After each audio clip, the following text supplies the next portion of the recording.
Shalom Akim, Kahala Limna, Yahaba Shem Yashab Bashem Hakodash, and double on Instagram to the Apostles, Thali Yashab for the strength in order to make this video as well. This one is about the Elon Musk Neuralink chip. You know, I watched this video where it said Elon Musk bionic eyes are here, which really is just referring to the Neuralink chip. But there was just some interesting information that I found out. I'll play some part of the video and then, bring some precepts too. But of course, it will also show you the flaw of Esau's technology. But let me just get this going. Actually, I'll read a precept first. This precept is getting brought out more and more as we get closer to this time where Esau's then going to establish that beast system with his mark. So let's get this. Let's start with this.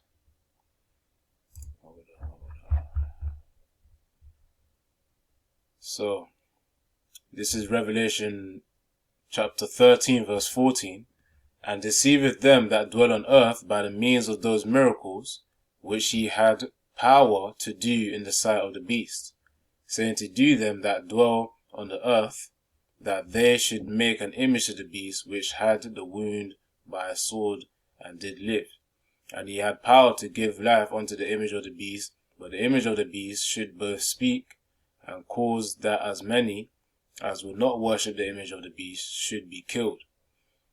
This is the key part, really, is the deception that I wanted to get. Because, if you use technology, people are going to trust in them because the miracles of which people will see. And you're going to hear of that in this video right here. So, where was that? Oh, yeah, okay. So, it says, verse 15. I'll read verse 15 again, yeah. So, Revelation 13, verse 15. And he had power to give life unto the image of the beast, and that image of the beast should both speak and cause that as many as would not worship the image of the beast should be killed. And he causeth all, both small and great, rich and poor, free and bond, to receive a mark in their right hand or in their foreheads. And that no man might buy or sell, save he that had the mark, or the name of the beast, or the number of his name. Here is wisdom, let him that hath understanding count the number of the beast, for it is the number of a man, and his number is 666. So of course that deception with his technology will come, man. And also that mark of the beast. The one here where it refers to the foreheads, that's that Elon Musk Neuralink chip, man, which we're going to get to over here. As I said, I'm going to skip through the video, but, play certain parts of it. So, let's get to it.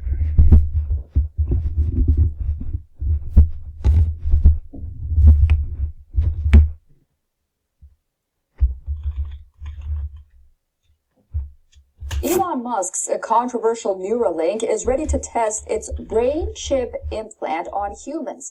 Elon Musk's brain implant startup Neuralink is recruiting patients for a clinical trial. In this video, I'm going to break down all the latest advancements in brain-computer interfaces and bionic vision, from the revolutionary technology to the complex surgery it requires, as well as its unfortunate complications. And I'm going to talk about why this technology will change life as we know it. Elon Musk has publicly announced that his startup Neuralink and its cutting-edge brain implant technology will aim to restore vision and cure blindness. The first two applications we're going to aim for in humans are restoring vision. And this is not some future projection.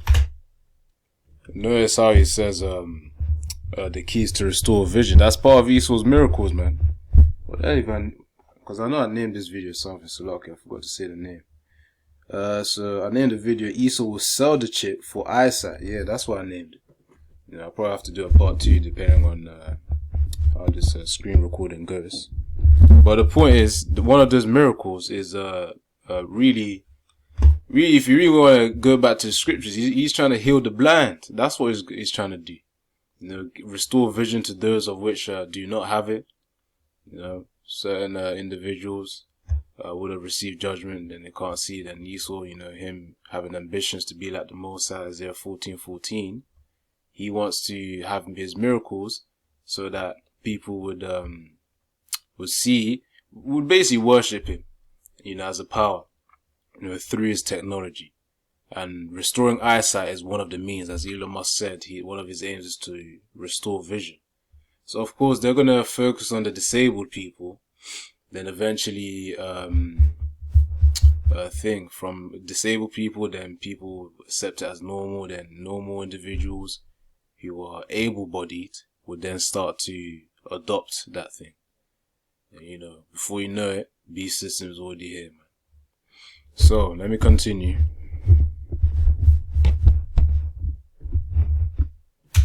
This is reality now. Neuralink recently received FDA approval to begin human clinical trials, and in 2024, Neuralink will be implanting their microcomputers into human brains on real live people. And they'll be using automated surgical robots to perform the surgery. Neuralink's technology and brain-computer interfaces will change humanity forever. So let's get you up to speed with what's been going on behind the scenes. By the way, I'm Dr. Michael Chua. I'm a board-certified ophthalmologist with Puente Hills Eye Care, and I make videos to help you see better, look better, and us at these meetings.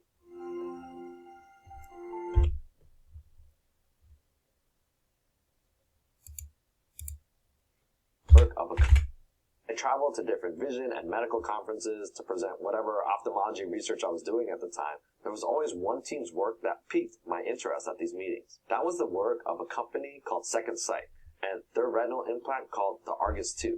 The Argus 2 was the first ever retinal prosthesis that delivered bionic vision to patients, and it received FDA approval in 2013. How the Argus 2 worked was, first, patients would receive surgery. A small electrode, or basically a little chip that conducts electricity, would be implanted into the patient's retina. Here's a surgical video of a retina surgeon implanting an electrode into a patient's eye.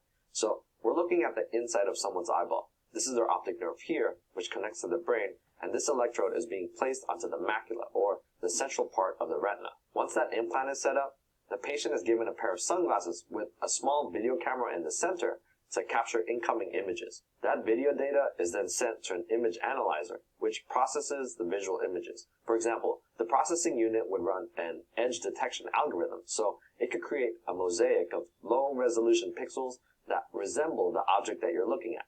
So this image of a bike might be what the camera captures, but after it gets sent to the visual processor, it gets distilled down into a very basic pixelated visual representation. And this is the image that gets sent downstream to the transmitter. Now, the Argus 2 had a resolution of 60 black and white pixels. So basically, it needed to be able to convert whatever you were looking at into 60 pixels. This image information is then transmitted wirelessly to an implant on the retina. The receiver takes these signals and sends them to that surgically implanted retina electrode. The electrode sends small jolts of electricity to the retina and stimulates the retina in specific patterns. These electrical signals can then get sent through the optic nerve and into the visual cortex in the brain, which the patient interprets as perception of vision. This technology came out in 2013, and I thought it was absolutely revolutionary. This device gave patients with blinding retinal conditions a second chance at vision. Here's a previously blind archer using his Argus bionic retina to hit some targets. And this video is from almost 10 years ago. It's pretty impressive, but it wasn't all sunshine and rainbows for Second Sight and their Argus implant. Unfortunately, Second Sight and their founder/CEO at the time, Robert Greenberg, had difficulty in figuring out how to make their retinal implants financially viable. Second Sight sold these Argus 2 devices for $150,000 a pop, but they were blowing through money for research and development, sales staff, and regulatory specialists to make sure they were doing everything above board for the FDA. And for patients, just receiving the implant was the first step. Each patient would need to work with vision rehabilitation specialists one-on-one for months to years to figure out how to navigate the world with their pixelated vision. One Argus patient mentioned that when they factor in the cost of the surgery, the Argus 2 implant, and all of the rehab services, the total cost of their bionic vision was $497,000. So the math didn't add up for these bionic retinas, and in 2020, Second Sight announced that their head of research and development and their CEO had left the company. They laid off the majority. Yep. Esau literally just said bye. He said bye. He left the patients, man. Them ones who were blind, you were relying on this. This is pretty much like a precursor to Neuralink. That's what he's talking about. The name of the company is Second Sight Argus. So their implant, you had a guy wearing glasses I think earlier on. Yep, right there. Then they see through a camera. But what they see is actually pixels. So, you know, lower resolution. You ain't gonna have, you know the way here. If you go to YouTube quality, you go 1440p, 1080p, or 2160p. You know, that's 4K, Quad HD, and then normal HD, 720p. But of course, with these amount of pixels as well, and I think the point is that the resolution was super low, man. Like, you know, if you put this video on 144p, you see how blurry it is. You know, so how much more the pixels that they're perceiving, man, with these glasses over here, second sight, the Argus, man. You know, and then, well, not to spoil it, but, you know, later on in the video, it's pretty much the same problem that they're facing here, which I'll mention again. Anyways, let me put this thing back into good quality. And the Aratazar definitely need to do a part 2 to this. I don't think there's going to be enough time because of the screen recorder. But yeah, Esau just said bye, man. It's the same way, the same way in the scriptures as well. Those who take the mark of the beast, Revelation 16, they're going to get grievous and noisome sores. And you know how inorganic material, when it's mixed with organic material, is going to start to degrade. The guy literally said in this video later on. But yeah, that type of material is going to be like an infection in the body, man. But let me not talk too much. Let me let the video roll on. But let me get this preset first, then we'll continue on.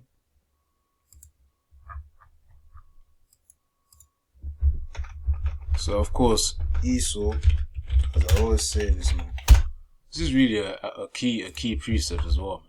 Because it just shows, alright, so this is the incentive behind why he wants to release this mark and why he wants to control people.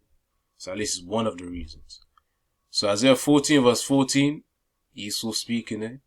I will ascend above the heights of the clouds. I will be like the Most High. This is Esau's intention. He wants to be like the Most High. He said, I will ascend above the heights of the clouds. And he literally wants to do that.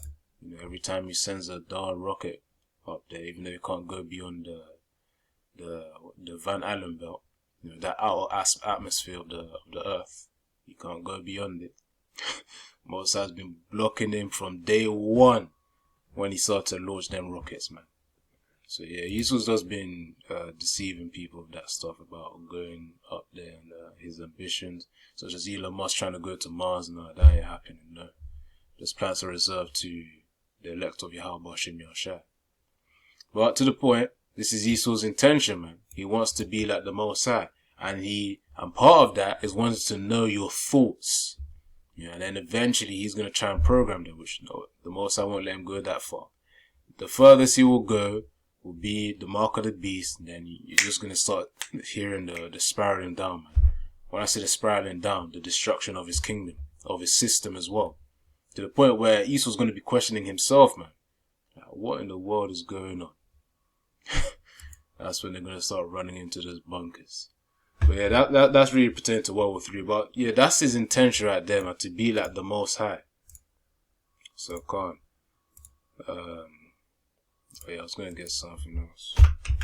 Revelation 16, verse 1 should do it. Yep. It's around these 2 chapters or 3. Yes. Yeah, from verse 1, Revelation 16 verse 1 to 2. And I heard a great voice out of the temple, saying to the 7 angels, Go your ways, and pour out the vials of the wrath of the Most High upon the earth. And the first went, and poured out his vial upon the earth, and there fell a noisome and grievous sore upon the men which had the mark of the beast, and upon them which worshipped his image. So, clearly those who take this mark here, you know, this Neuralink chip, which I'm going to have to do in the part 2 because this video time is quite limited. So, then once you took it, they're going to have a painful and smelly sore, man. That's what they're going to have. You know, from trusting Esau.